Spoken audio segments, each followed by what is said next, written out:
Anyway, this vehicle, as promised in another video, I thought I'd better mention, this is the June 2008 120 Prado that's done 266,000 Ks, and I saw some puffs of blue smoke when I started it up, and I kind of went, oh, I reckon it's got blow-by. When we say blow-by, I mean blow-by at the injector seats, these injector seats leaking, right? If you don't know what I mean, you need to really get into my injector information playlist on our YouTube channel. That's what a playlist is. It's a playlist on the YouTube channel that I have put together for you to watch if you want to get yourself educated. But anyway, I said I reckon it probably have blow-by. It's going to be a bit exciting. Well, that part's not exciting. Well, it's good that it's not exciting because they came out normal looking. So as I said, it's a June 08 120 Prado. And these injectors are built in, hang on, let me go double check, about the middle of 2010, right? So that means that these injectors are 2 years newer than the vehicle. So which means they've been replaced. Now they could have been replaced, unlikely when it was 2 years old, because the injectors would have been manufactured and sitting around a little bit before they went into the vehicle. It doesn't usually happen instantly, just it varies throughout time, whether they're a month old, 6 months old, 12 months, 2 years, and depends what suppliers, some of them even older, but generally not too old. But the point is, they have been replaced, and that's why the readings weren't too bad. So they were certainly due for replacement again. So let's estimate, perhaps the injectors were replaced at, by the readings what I saw, I'd say about 100,000 Ks. So by then, they probably weren't perfect. The original injectors weren't as good as these ones here, just like these ones aren't as good as the ones that we're putting in. And I don't just mean that they're new and they're old or worn.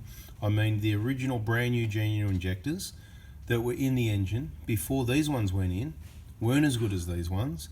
And the injectors we're putting in the engine right now are better than these injectors right here, okay? Similar, some people would say the same, but they have changed over time, just like all the refinements on other, you know, on the vehicles, on the Toyota Prados, if you like, things you won't necessarily even notice or know about, but they're making little changes all the time. So these injectors, definitely about 12 years old. It just goes to show, so let's assume that they were done at 80 or 100,000 Ks, maybe 120, somewhere there. They've done 140,000 Ks over 12 years, and the readings were still very good. Now, some of the readings were a little bit up there, so they're certainly due for replacement based on, you know, the load reading, the main injection period. The injection volume wasn't up too high, and to be honest, I wasn't taking much notice of if it was really noisy or anything like that. It was blowing some puffs of smoke. It had been sitting a couple of days, got dropped off a few days earlier, so it could have been, yeah. Once these engines get a bit older, you can quite easily get a bit of oil running down places that it doesn't normally on a newer engine, and it can blow a bit of smoke on startup. So I'm not going to read into it too much. There could be a number of reasons for that. It could be what I call normal, when you see 150, 200,000 Ks or even more.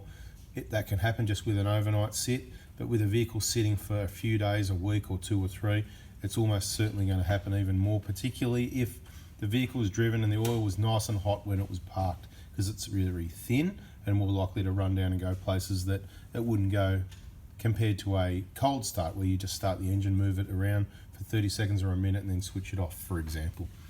Okay, so these injectors, not good but not bad, simply because they had been replaced, and obviously somebody done a reasonable job on the seats and that sort of thing. So I don't know who replaced them, but guess what? They've been done again another 10 years later. So happy days. But I'm going to have a little chit chat here about the injector alignment. And this is where I urge anyone who's going to replace their injectors themselves, or if you want to learn about changing injectors, if you're a vehicle technician, diesel, whoever you are, whatever the case may be, it's worth watching the videos. Here we've got a situation where there's no problem here, but somebody could think there's a problem. People have been in here before and they mess around with things. We know the injectors were replaced, so we fix things up as we go. We've done a little bolt upgrade. I'll show you the old ones in a minute. You can see the nice little 12mm heads, right? So these little ones compared to the 17s, because we have those in stock at the moment. We do that in the Prado Hospital if we have them in stock. When you buy your kit, you don't need them, but if you happen to mention, have you got the bolt upgrade? If we got them, we got them. If we don't, you can, I've shared the part number in other videos. Again, check that injector information playlist. But just have a look here at number 1 injector. Just looking at that, it looks like it's, oh, look at the angle of it. It's all wrong, doesn't it? Oh, that's not going to line up. Look. Oh, what have we done here? Oh, no. But look, the bolt's in there. That's lined up, and we've done our alignment check with the valve cover and all that. Because what happens is you don't go by the solenoid. See the solenoid's on an angle? All right. I'll just line up the camera with the head if you like so you can see how much angle it's on. The injector's right, but the solenoid's wrong. There's nothing you can do about that. It's just how it is. Why? Because they are torque to specification. All of them are. Okay? So it's wherever they end up. Don't worry about the alignment, as I said before, of the solenoid. You need to worry about the alignment of the injector, and it is absolutely, what's the word? Crucial. It's absolutely crucial. Was that the word they used when he said 25 Newton meters? Some people know what I'm talking about. No. Anyway, it's just for the record on those injector clamps there, right in the middle of the picture, those ones. Back me up on this, mate. 22 Newton meters. Correct. Okay, right, so 22 Newton meters. These ones here, 16 Newton meters. For anybody that wants to watch the videos, right? There's a little one at the back on the head, round the back, sneaky around the corner there, top left corner of the picture. I'm not climbing over there at the moment. 13 Newton meters. Okay, that is absolutely crucial. It's absolutely imperative and all that, right? But this time we gave you the correct information, unlike what other people do. Unfortunately, we need to correct it. We don't want people getting around doing the wrong thing. As I say, one man will, when possible, try and help stop another man from making a serious mistake, and that's what it would be to crank these down to 23 or 25 Newton meters, or 25 on the injectors is, you know, I mean, you get away with that. Actually, it's not too bad, but we're not going to explain that one again. The banana injector thing, messing with the internal tolerances, it needs to be 22. Mate, what are you doing? You like double checking and triple checking all these. What would you even bother doing that for? How many Newton meters was it, mate? Was that 25? 22. Is that the ones that he says you got to do it to, what is it, 25? Bloody dreaming, mate. 16, mate, 16. It's a hollow bolt, people.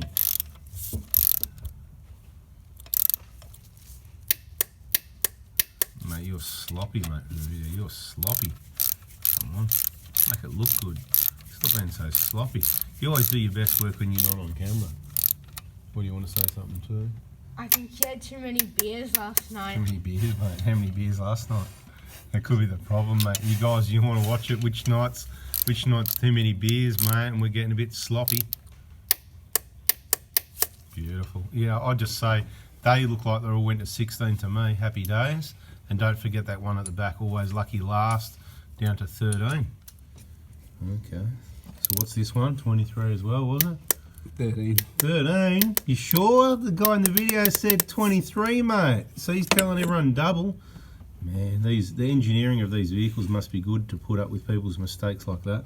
Anyway, if the engineers say 13, 16 and 22, mate, it's 13, 16 and 22, okay? Simple as that. You got to be really careful who you take your vehicle to. So, you know, this is the throttle body, right? It's where the intercooler connects onto it this side with a little rubber duct. It's got clamps on it. These people, if you can call that, they used silicon on the bloody thing. You're kidding me, aren't you? There's a hose clamp there, you just nip it up. Happy days. Anyway, no silicon needed on anything other than those 4 little dobs at the front of the valve cover. 4 tiny little dobs, that's it. That's the grey RTV. This is the old bolt, you know, the hollow bolts, what we're talking about, with a 17mm head. We don't like them as much, so we do the little upgrade. See, hollow bolts, mate. You've got to be careful over tightening these things. And of course you could damage the gasket and then have a fuel leak, which is internal to the engine, filling up the engine. Or we've never had that happen because we just do things right, but we've had a number of vehicles, including a number of vehicles from other workshops, from the same other workshop that used to be quite reputable, all for the wrong reason as far as I'm concerned now. Yeah, internal fuel leaks. Like, how many times can you make the same mistake over and over again? But I don't even understand what the mistake is. Are they reusing the gasket? Did they forget to use the gasket? Did they use an aftermarket gasket? Was it too tight? Was it too loose? Did they forget to tighten? I don't even know what the problem was, because of course the vehicles usually return back to the workshop because they only get a few k's up the road because there's all this fuel pouring into the oil, and then it's billowing smoke out the back because there's too much oil in the, you know, and then they end up with, you know, the misdiagnosis sometimes of getting sold a turbo before the workshop actually goes in and fixes the problem. So yeah, just be really careful where you go, guys. I just messaged the client for some background info for anyone that's interested. So he's had the car about 8 or 9 years. Apparently, see, this all makes sense. That's right, I remember now. It cracked pistons at 113,000 Ks. Okay, so who knows if it had a chip or a tune or whatever, or just contamination or just bad luck, but 113 Ks, so that makes sense with these injectors. Not bad estimation again, Anthony, right? Anyway, so yeah, new engine and obviously injectors. Injectors were replaced at the time, blah, blah, blah. And he's had it since 170,000 Ks, so just under 100,000 Ks since he's had it. So that all makes sense. Anyway, we're going to show you some final injector alignment. Oh, the alignment looks pretty good, I tell you. You think you're good now, don't you? No, I think I just got lucky. Let's get in there and have a look and see if it's any good. Oh, look at that, see? That's what I'm talking about. So I'll show you that you know, so you know it's the same one, right? But look at the alignment, right? This is how we roll. It's look at the sides of those nuts. Now, you don't always get it that good unless you take the care and time and, you know, the alignment tricks that, you know, trying to get in there, whatever. But, you know, as long as the pipes go on, if they're pushing a little bit to the sides, not too bad. This one wasn't, but, you know, yeah, I'm kind of like twist it around inside out, back to front and get you upside down, or try and get in there and, you know, look, it's beautiful, right? A bit of sidewaysness, you get that. But the point is, look, so the alignment of that is correct and the solenoid isn't. So don't go by the solenoid and don't try and straighten it and don't worry about it. And that's why all the videos, these are important. So this one, not quite as bad, it's just what it is. Usually they're fairly straight, but not always, okay? So don't worry about that. Just wanted to let you know. Thanks for watching. Hope you learnt something. You know the deal. Subscribe, turn the bell on, hit the like button. Catch you on the next one. See ya. Stop recording. Yeah, the stop button wouldn't work. So let me try it again just to see. One quick message before we go, actually. In case you didn't know, we take September school holidays as school holidays, extra holidays, school holidays, our holidays. And a little bit extra time. So basically wipe off most of September. Basically the first, right at the start of September there, the first week, Monday, injectors, yep, will help. That's the last day will help you out, right? If you can get them in August, even better. But if this video comes out too late, it's a bit of bad luck, isn't it? But, you know, whatever, you get that. September, if it comes out and you watch till the end, wait till October. It's about the 2nd of October. Whatever the Monday is at the start of October, we'll be back on deck. If you missed us through August and to the first week of September, which is around about the, you know, like I said, also the 2nd, 3rd, 4th, somewhere around there. About the 4th maybe. About the 5th of, what am I saying? September, last day for Injector Kit until about the 2nd or 3rd of October. 3 weeks. Resting. Thanks for watching. See ya.